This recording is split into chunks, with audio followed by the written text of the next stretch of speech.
I've spent a lot of time with the offensive line. What was it like for you as a quarterback? Come back, watch that film, and see the way that you guys ran the ball. Yeah, I'm just really proud of them. I mean, all week in practice we challenged them, and that's a group that works super hard and meets all the time, and they always spend time together. I try to spend time with them, but I'm really proud of them. Really happy for them. I mean, for them to see the work come to fruition is awesome, and they know like 1 week better, but they got it done last week. What They do get the a coaches do special to like challenge?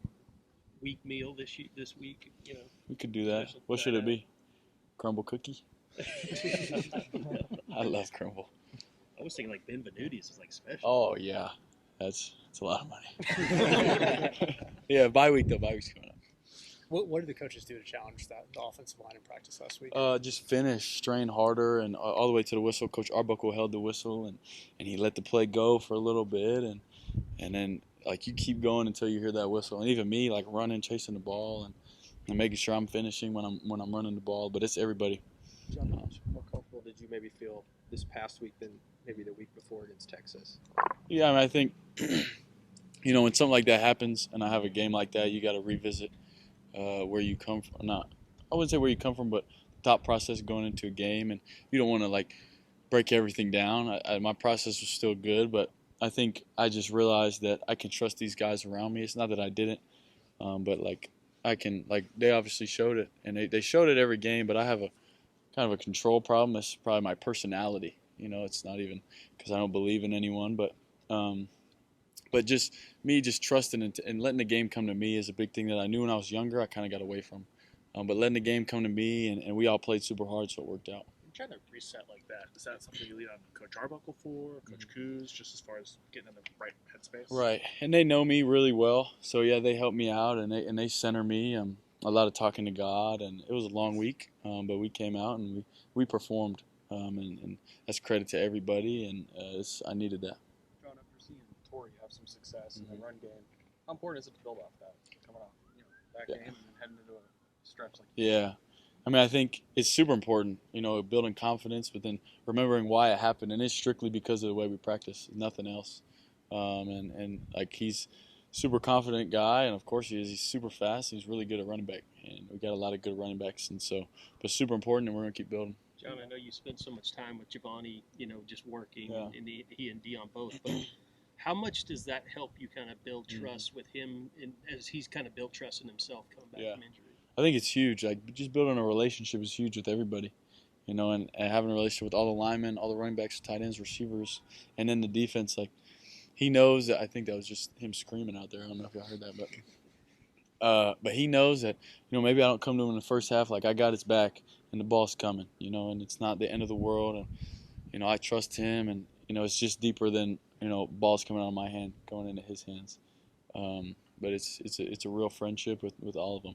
Do you see a different version of him now than maybe you even did 2-3 weeks ago?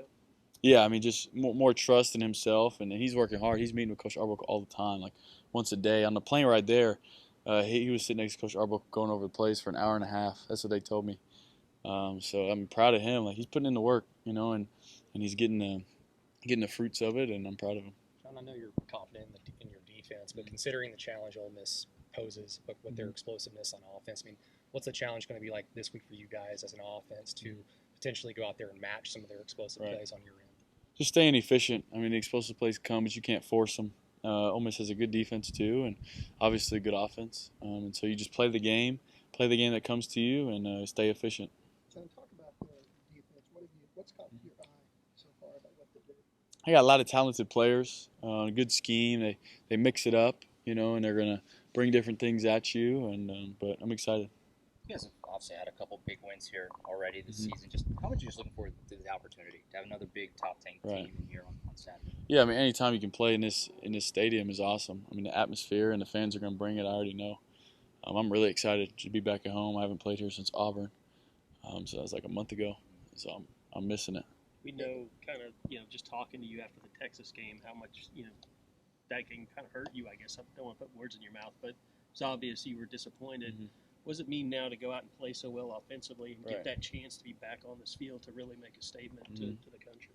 I mean, it's huge. I wouldn't say to make a statement to anyone, but just to know within the building and within the offense that we can do it. And, we didn't lose all confidence, but, we got punched in the face.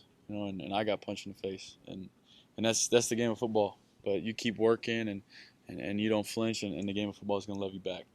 Sean, we have such a tough schedule ahead, many ranked opponents. I mean, as a leader, as a quarterback, what's your message to the team right now? Yeah, just one day at a time. I mean, we have everything we need.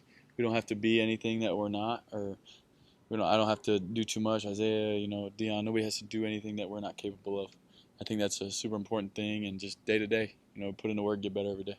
John, this might be a weird question, but did it take some time to get used to that wrap on your hand? Like, was that a difficult thing to?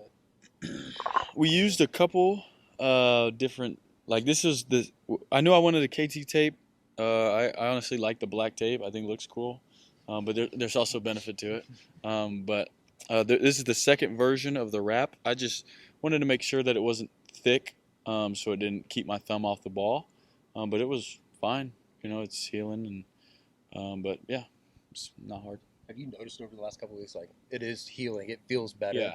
Yeah, and I'm updating Dr. Shin all the time. He's staying in contact, but yeah, it's healing well, and just eating right and doing all the recovery stuff that you got to do, and yeah.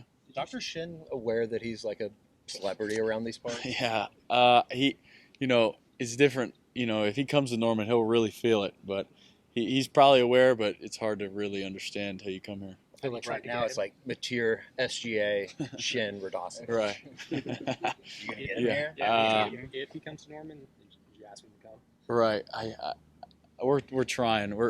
He's busy. Obviously, it's pretty important, but we'll try. I think it'll be awesome. Do you think he would do the pregame?